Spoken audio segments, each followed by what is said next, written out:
আমাদের মানবাধিকার লঙ্ঘন করছেন আমরা আমাদের মানবাধিকার, বেঁচে থাকার অধিকার, ক্ষুধা নিবৃত্তির অধিকার, পেটের অধিকার ছাড়তে দেব, ছাড়তে চাই না। সকল লোককে রেখেছি। আমরা চাই না এই বন্দর বিদেশি দেশি কোন প্রতিষ্ঠানকে, কোন মাফিয়াকে, কোন দস্যুকে বন্দর চলে যাক, আমরা এটা দিতে চাই না। বন্দর লাভজনক।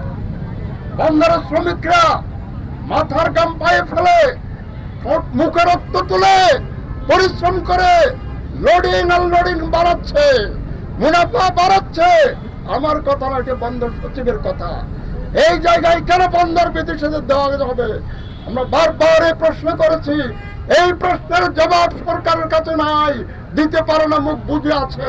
কিন্তু আমরা এই প্রশ্নের জবাব চাইব, দিতে হবে আপনাকে। জবাব দিতে হবে। আমরা কথার বাড়াতে চাই না। বারবার সভাপতি হিসাবে আমার পরে কিছু বলবেন নিশ্চয়ই। আমরা কর্মসূচির কথা বলছি। এখন কর্মসূচি হচ্ছে আগামী 10 তারিখ, আপনারা জানেন, মানবাধিকার দিবস। আমাদের মানবাধিকার লঙ্ঘন করছেন। আমরা আমাদের মানবাধিকার, বেঁচে থাকার অধিকার, ক্ষুধা নিবৃত্তির অধিকার, পেটের অধিকার ছাড়তে দেব, ছাড়তে চাই না।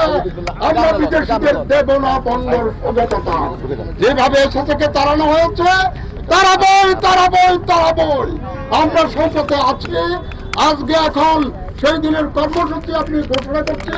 সেই কর্মসূচি হচ্ছে আমরা 10 তারিখ মানবাধিকার দিবসে সকাল 11টায় দেওয়ানহাট থেকে হাজার মিছিলের মানুষের মিছিল নিয়ে, আমরা লাল পতাকা মিছিল নিয়ে আমরা বন্দর অভিমুখে যাত্রা করব।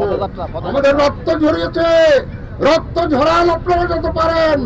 আমরা স্লোগানের মাধ্যমে জনগণকে সংগঠিত করে আমরা নিশ্চয় আপনাদের এই কথার জবাব দেব।